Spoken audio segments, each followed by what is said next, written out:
Hello, my name's Kieran. I am one of the exercise instructors here at Scunthorpe Hospital. Today we're going to talk about shoulders, and in particular we're going to talk about the rotator cuff. Now the rotator cuff is a small amount of muscles, four of them, four muscles and tendons which wrap around the head of our humerus bone. And the aim of those muscles, those tendons, is to make sure that the head of that humerus stays firmly in the socket of our shoulder. You may have been told by a physiotherapist, by an orthopedic consultant, that you've got a rotator cuff tear. And what that means is that there's a tear within one of those structures which can then cause a bit of pain. For example, if you were to move your arm away from your body, you might feel like a bit of a pinch, a bit of discomfort, and obviously the further that that lever is out away from the body, the more stress that's going through there. So we're going to go through a couple of exercises to look at how we can improve the strength of those rotator cuff muscles, which in turn is then going to promote the stability. The first exercise we're going to look at is with using a resistance band. So what we're going to do is we're going to stand side on to the band, and we're going to start with our arm across ourselves. So the band wants to be about level with sort of the midriff. Nice and tall. We're keeping the elbow nice and tight, and then what we're doing is rotating the shoulder to a 90-degree angle. So from 90 degrees from the shoulder to the elbow and then down to the wrist, that's at 90 degrees. And then we control that movement back in, and then we repeat. So when you're grading your exercises, it's not necessarily about getting all the way out here, where there's going to be a lot of stress and a lot of tension going through that shoulder. Started just simply at 90 degrees and then controlling from there. So this is what's known as external rotation, and we'll talk about other elements as we go along.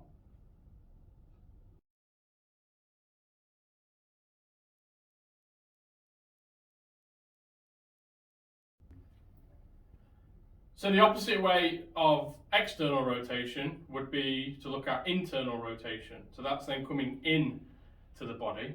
So I'm going to use my right arm. So again, we've got the band. The elbow is in nice and tight to my torso. I'm standing nice and tall, and then we're going to pull the band across ourselves. And then this is the controlling factor, keeping the tension, nice and slowly returning back to the start point. What you may want to do is, as you pull, without that control, the arm's going to want to then just snap back, which could potentially cause a bit of irritation and a bit of discomfort. So keep that arm under tension, nice and controlled as it comes away from the body, and then the effort is the pull back in. So we've done internal rotation there, and also we've just done external rotation. So moving forward, we're now going to look at a couple of the progressions. One. So if we look at progressions, and remember these are very individual to you as a patient, it may be worth you being guided by your physiotherapist or your exercise instructor if you're working with one of those, to determine kind of what level is appropriate for you to move on with your progressions. A progression that we're going to look at is external rotation, but then looking to lengthen the lever to create more resistance. So like what we've just done, side onto the band, arm across ourselves, nice and tall. We rotate to 90 degrees, but then as a progression, take a step. So then we're lengthening the lever, and therefore this has more time under tension. Step back, close off, and then obviously you can repeat. And you can determine how far you're stepping away from the anchor point to then determine how much of a progression you want to do. It might be that you do this exercise and you take a small step and then a small step back, and then release. If you feel confident, a bigger step, which obviously creates more tension and is therefore more challenging. So listen to your body, grade yourself in terms of your intensity, and as I say, be guided by your clinician.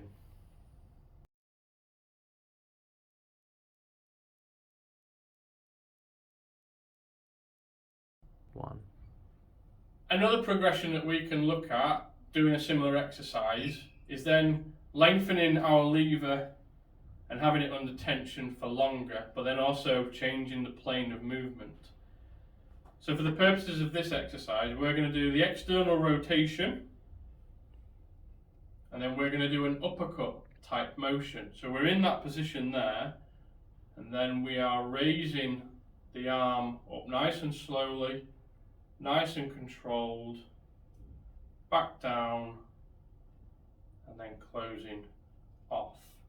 Now you can dictate how high you bring the arm that's in use. The further away or the higher up that it comes, the less control you're maybe going to experience, because you're fighting the tension and trying to keep the alignment as well. So again, just grade yourself. It might be just small movements to begin with, and then as you get a bit stronger, perhaps a little bit more confident, you can then lengthen that lever. Remember, these are progressions, so if these are too challenging, just revert back to some of the exercises that we've done in this previous video. So another progression in this series of exercises, we've just looked at an uppercut type motion. So now we can just look at a forward sort of jab, a punching type motion. So it's that same sequence, side onto the band, arm across yourself, elbow nice and tight, rotate into 90 degrees, but then from there we're going to look to extend through the elbow. So we're pushing forward, so the arm becomes just about straight, and then we come back in so that the elbow is to our side, and then we close off. As a further progression, you can do that exercise, and as you get to the end of your movement, you could then push slightly further, which will then bring in muscles including kind of stabilizers for the scapula, as well as the rotator cuff.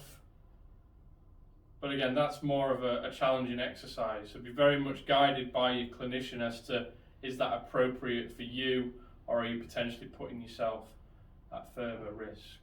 So there's a good sequence of exercises there, from just the normal rotational movements of external or internal coming into the body, lengthening out the lever to create more resistance, and then adding a more dynamic movement from the uppercut type motion to the punch as well. Having looked at rotation at this level, external and internal, and I'm going to change the angle slightly to become more front on, but then also include another aspect of our movement. What I mean by this is, if we take my right arm, I'm going to abduct slightly, to approximately 90 degrees. I've got this angle here, and the rotational element at the shoulder comes with external rotation, so again coming away from the body, like so.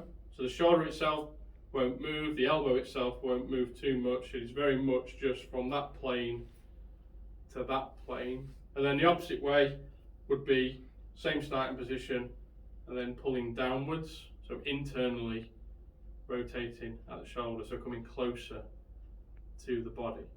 But now I'm going to focus on the external movement. So with my band, I'm going to stand front on to my band. My arm is already set at this 90-degree angle, and then I am just going to work on that rotation like so. Nice and controlled, nice and steady. We're not leaning back as we do the exercise. We don't want other areas to compensate for movement. It should be very much just through the upper limbs. And if you find that you can only get to a certain point, let's say here for argument's sake, then that's okay. Over time, as we get a bit stronger, as we get a bit more flexible, that movement will increase to that point where you can then be 90 degrees.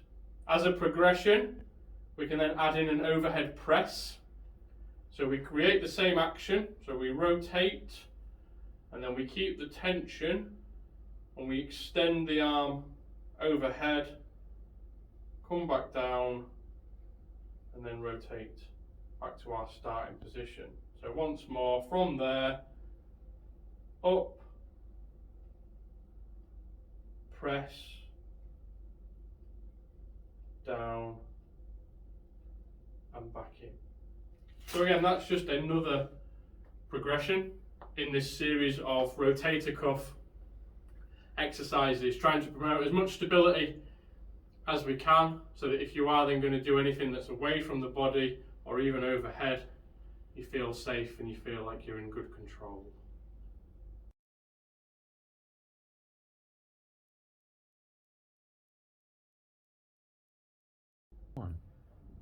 The final exercise that we're going to look at in this sequence for the rotator cuff and shoulder stability is using weight. I've chosen to use a kettlebell for this exercise. You can also use dumbbells, you can also use bars, subject to your level, subject to the type of training that you're going to do, but then also what type of exercise you're doing in order to benefit your shoulder.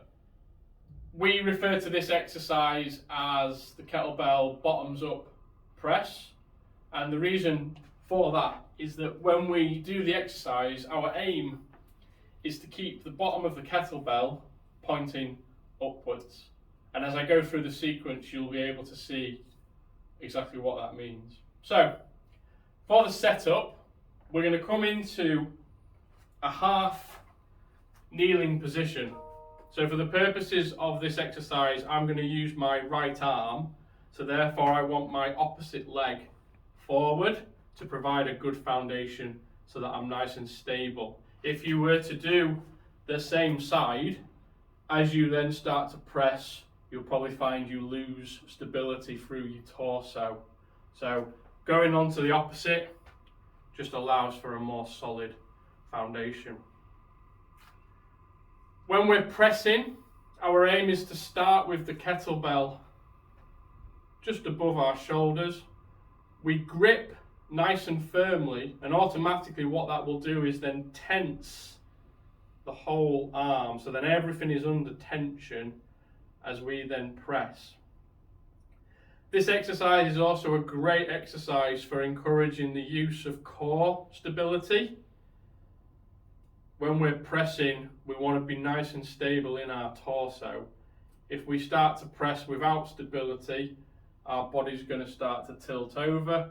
That's going to potentially create problems in our back, in our side, particularly with load in our hand. So, we set ourselves up, we're nice and upright, we're nice and braced in the tummy. Imagine that someone's trying to poke the wind out of you. So, big full belly of air, nice and braced, nice and upright, and then slowly extending the arm overhead. And as you can see, the bottom of the kettlebell stays bottoms up. And what you're trying to imagine is from your start point to your end point is like an invisible straight line, or as straight as you can hopefully get it. And then the same as you come back down. So just nice and controlled, as you can see, nice and flat through here, so we're not tilting this way. The kettlebell's not falling over, which means we're losing our control. We're setting ourselves there, nice and steady. Up.